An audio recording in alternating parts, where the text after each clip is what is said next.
27 রোজার রাতে সন্তান ফোন দিয়া বলে, বাবা আমি আগামীকাল রওনা দিলে রাত 2টা-3টায় গিয়া ঢাকায় নামবো, আমি সাহারি তোমাদের সঙ্গেই খাবো। মা বসে আছে, মায়ের সন্তানের বাবাও বসে আছে, সন্তান আসবে।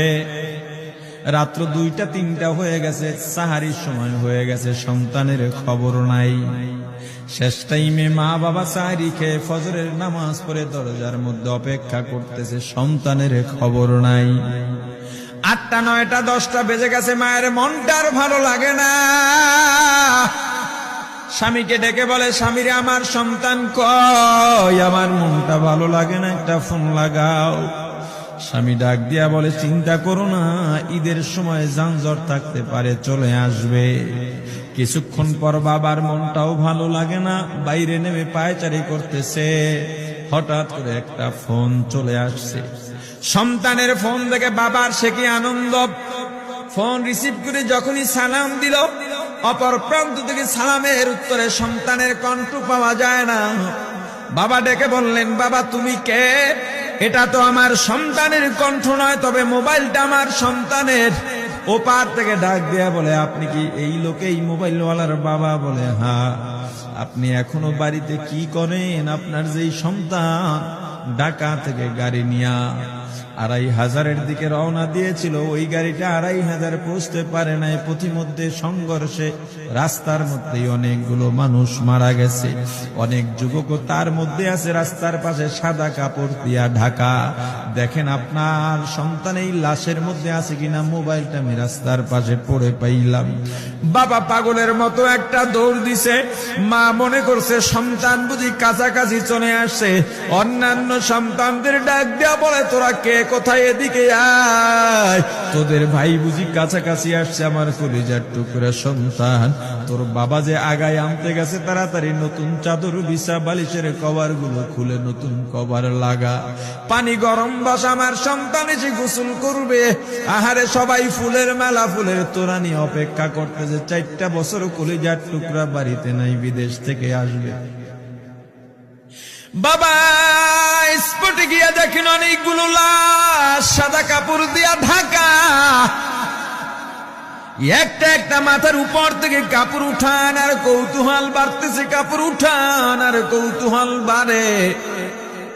হঠাৎ তাকায় দেখে কলিজার টুকরা সন্তান লাশের মিছিলে শামিল হয়ে গেছে।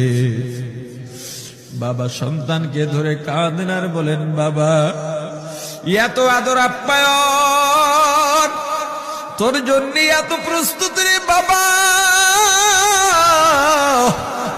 তোর মা তোর পথে বসে আছে রে বাবা, কি জবাব দিব বল? তুই যেদিন রওনা দিয়ে বিদেশ চলে গেলি, তোর মা সারা রাত ঘুমায় নাই, দরজায় গিয়া তোর পথের দিকে তাকা রইছি। কত রাত আমি মা, আমি বাবা দেখলাম তোর মা গভীর রাতে বিছানায় নাই। খুঁজতে খুঁজতে দেখলাম দরজায় গিয়া তোর মা কাঁদে। কত রাত তোর মা তোর জন্য নামাজ পড়তে পত্রে রাত্রটা নির্ঘুম কাটায় দিছে রে বাবা। কত রাত তোর মা তোর জন্য দোয়া করতে করতে নির্ঘুম রাত্র কাটায় দিছে। এই 4 বছরে 8টা ঈদ, ঈদের সময় আমরা নতুন কাপড় কিনছি, নতুন কাপড় পরছি। তোর মায়ের জন্য আমি নতুন শাড়ি এনে খাটের উপরে রাখলাম। ঈদের নামাজ পড়ে এসে দেখি কাপড়টা খাটের উপরেই আছে। তোর মা প্রথম ঘরেও নাই, মাঝের ঘরেও নাই, পেছনের ঘরেও নাই। খুঁজতে খুঁজতে গিয়া দেখি তোর মা কিচেন রুমে আছে। ওই নাস্তা নাড়াইতেছে, দুধ নাড়তেছে, দুধ উথলাইয়া পুইরা যাইতেছে, খবর নাই। আমি তাকায় দেখলাম তোর মায়ের 2 চক্ষু দিয়া টপ টপ করে পানি পড়তেছে। ডাক দিয়া বললাম, ওরে বিবি, ঈদের দিনে তুমি কেন কাঁদো?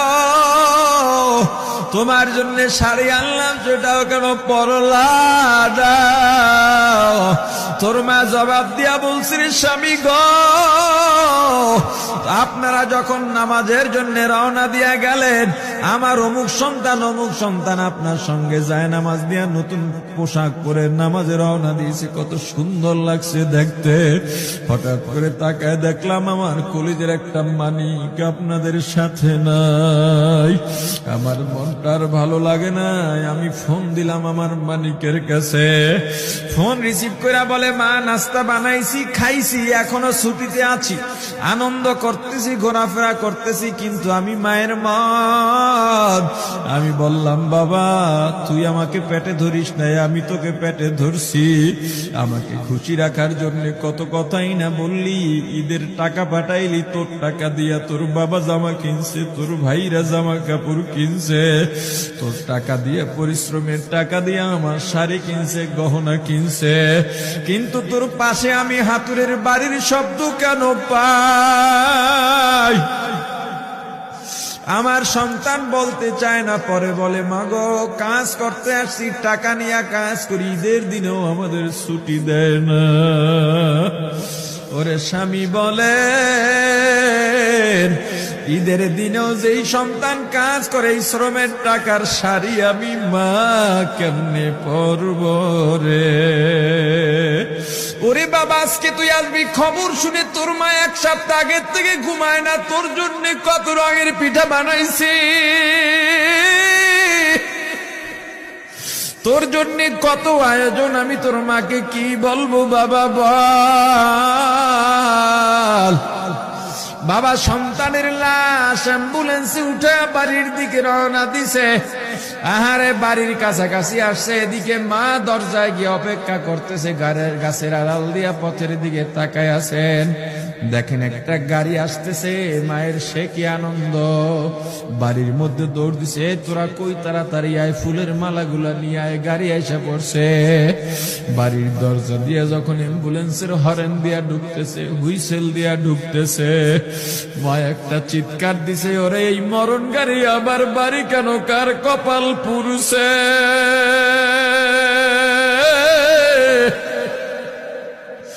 অ্যাম্বুলেন্সের দরজা খুলে তাকায় দেখে কলিজার টুকরা সন্তান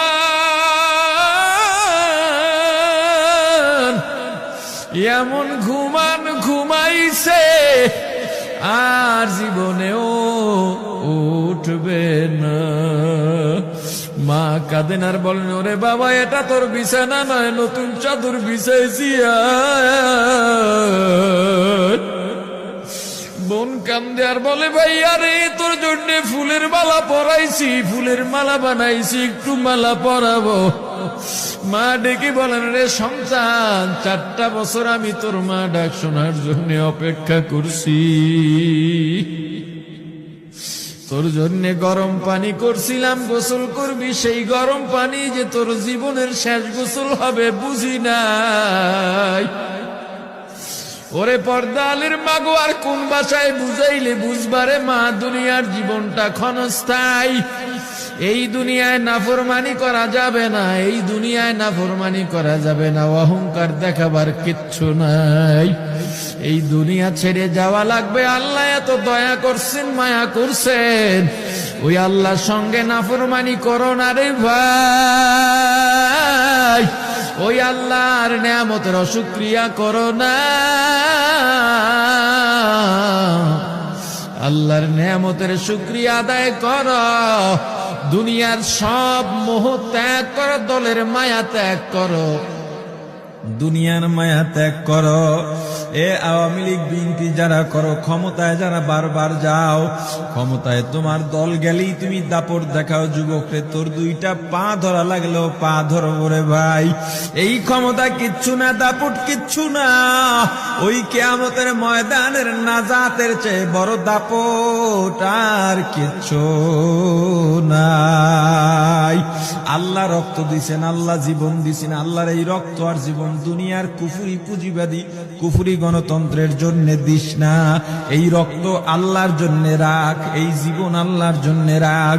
আমার রাসূলের সুন্নাত দিয়া নিজেকে মোড়াইয়া নে, নিজের জীবনটা গড়াইয়া নে, ওই পরকাল হবে তোমার আমার জন্য মহা শান্তির জায়গা।